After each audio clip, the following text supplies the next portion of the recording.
Angeles a month. By 1970, there'll probably be 1 million Negroes in this city.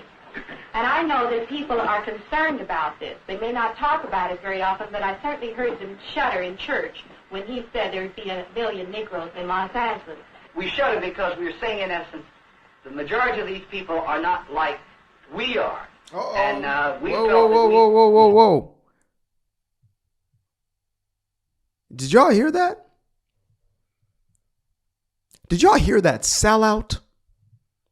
That Uncle Tom? He said that, look, I love black people, but I hate niggas. Folks, this is not new. The great divide between quote unquote black folks, quote unquote black people, and the nignogs. There has always been a clear divide. And it's incredible to me how, we've gotten to a place where if you have this perspective that you do not want to be affiliated and associated with those who are given over to what was once a subculture of criminality that has now become the mainstream culture of ghettoality, up reality, now you're seen as a problem. Let's let this man cook. Let us let him cook, flame broil, deep fry. Maybe some of us felt we left this out because we were getting away from this problem. We are a part of this exodus too, but we are a little maybe embarrassed by the fact that here we're going to have a mass element come in that's going to create a tremendous social problem in the community to which we find a great deal of difficulty in relating to. Well, I don't want to sound like a do-gooder, because I really am not, and I'm somewhat of a snob.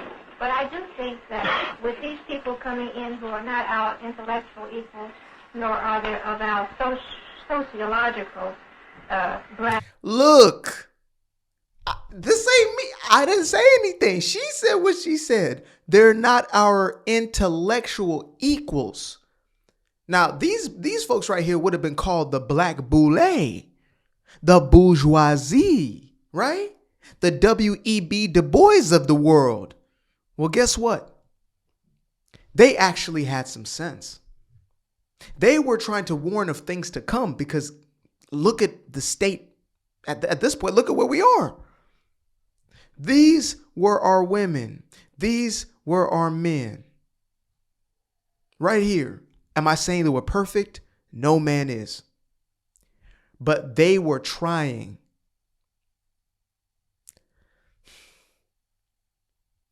It breaks my heart sometimes when I speak on these things, especially when I'm reminded of what once was. And then I look at the current state. And I do have hope in my heart of hearts. Maybe I'm delusional, but I do believe that God has sent me to essentially just articulate truth, to tell the truth, and to be unapologetic about it, no matter what the quote unquote consequences may be, right?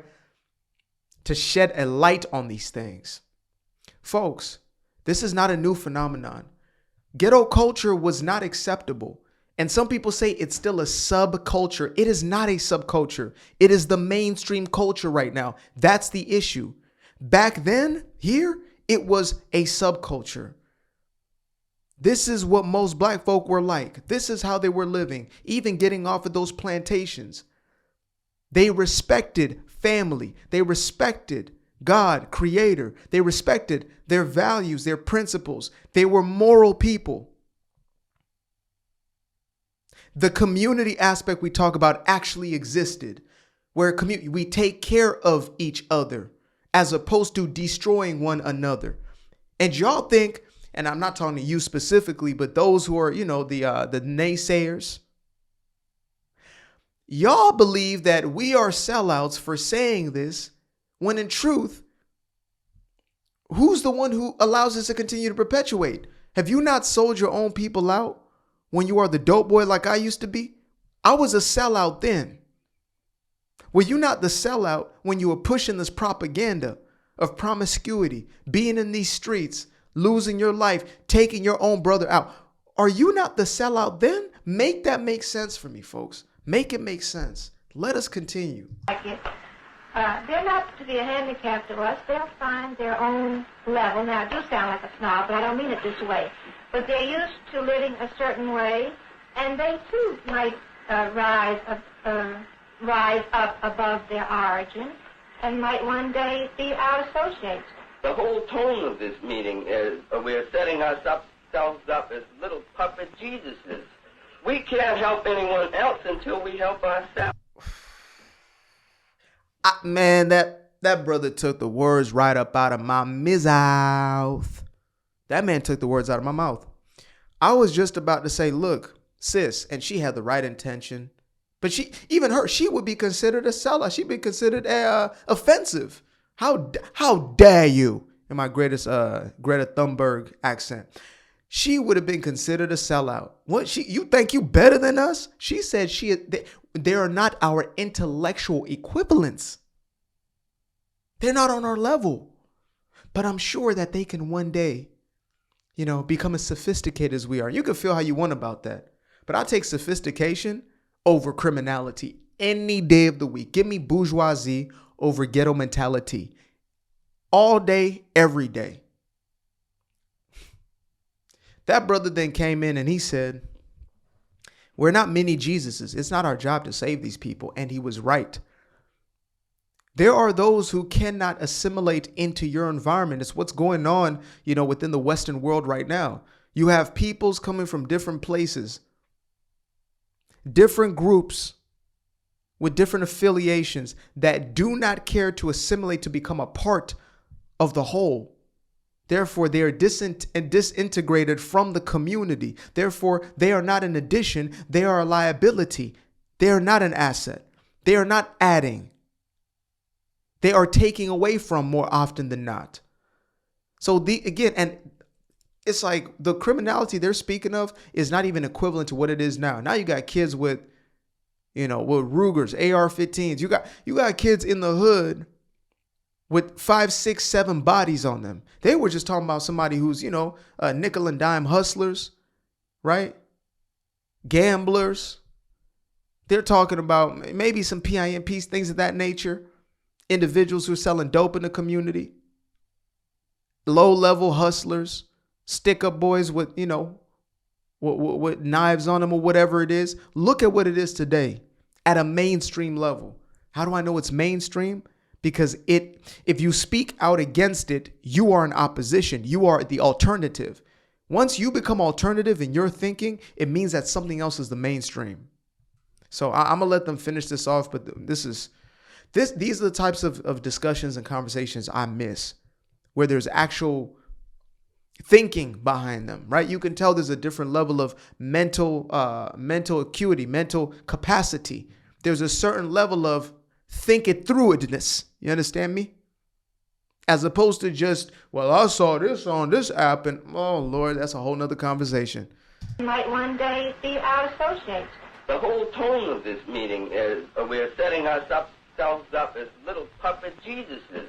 We can't help anyone else until we help ourselves.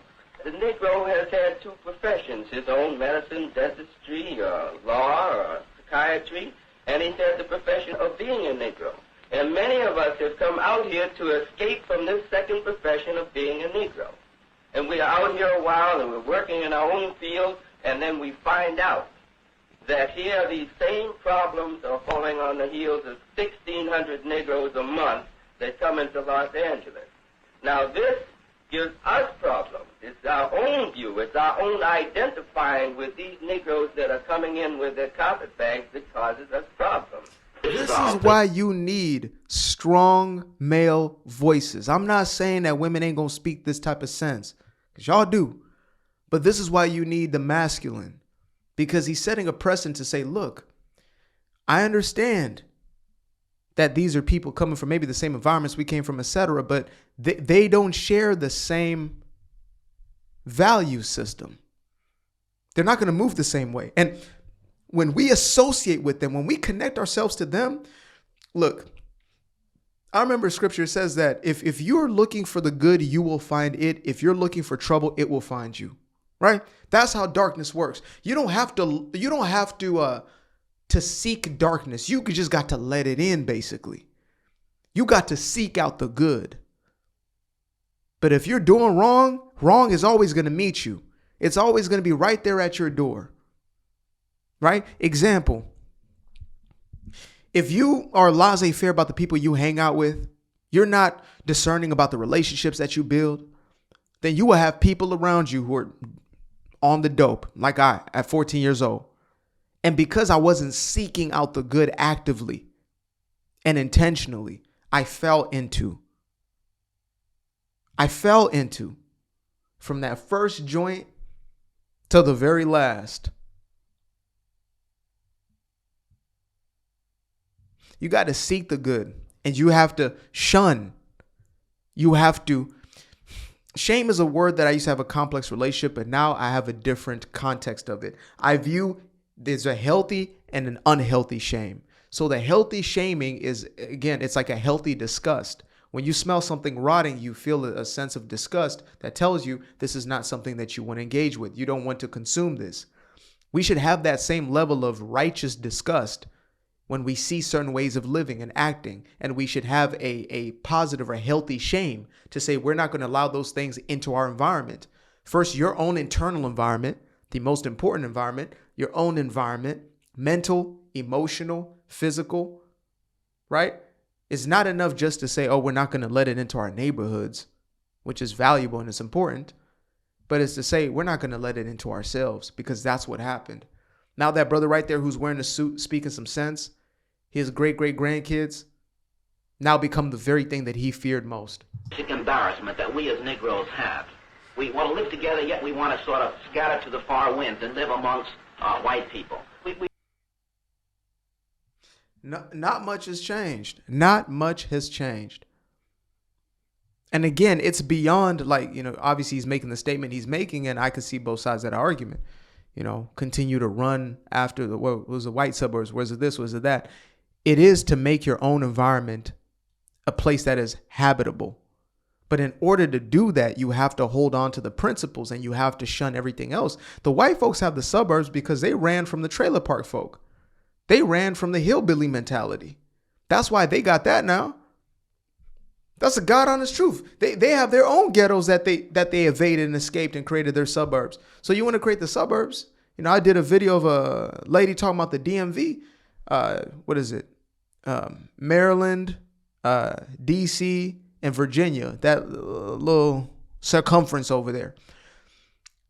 She was talking about how when she moved to Atlanta, or when she moved to, Texas, San Antonio, something like that, or Houston, she couldn't believe the cultural shock. She was used to, black neighborhoods flourishing, people having big homes and this and that, 2 parents in a household, etc. And she had a shell shock.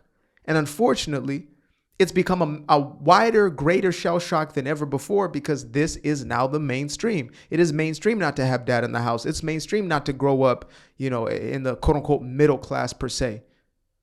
It is mainstream to not have a certain level of intellect.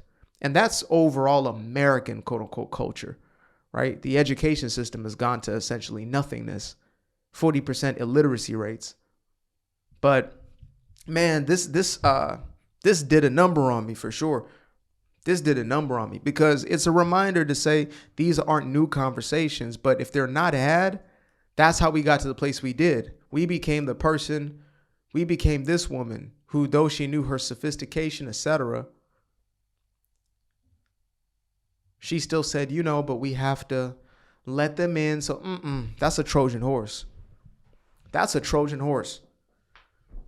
I don't know about you, but I'm separating myself from these elements. It's not to run to just a white neighborhood for the sake of white neighborhood. I want to go to the safest places. I want my kids to go to the best schools. I want the richness of life, and I'm willing to do what is necessary for it. I'm willing to align with those things. Oh, but you're running from black folk. If black folk live there, that's a beautiful thing.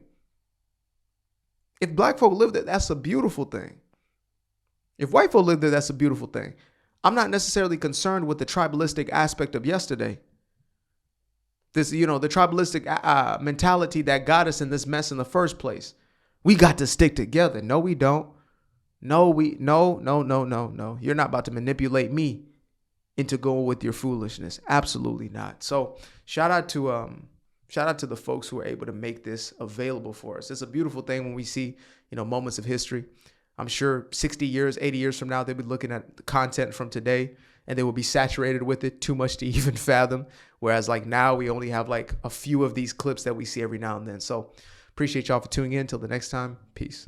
Appreciate you guys for tuning in. Now, if you'd like to stay around, make sure to click that little subscribe button down there, or you can show some love by going to the description below and clicking on the button titled Buy Me a Coffee.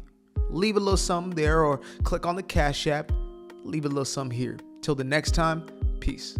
I fell in love with the sunshine. I fell in love with the light. I fell in love with the full moon. I fell in love with the night.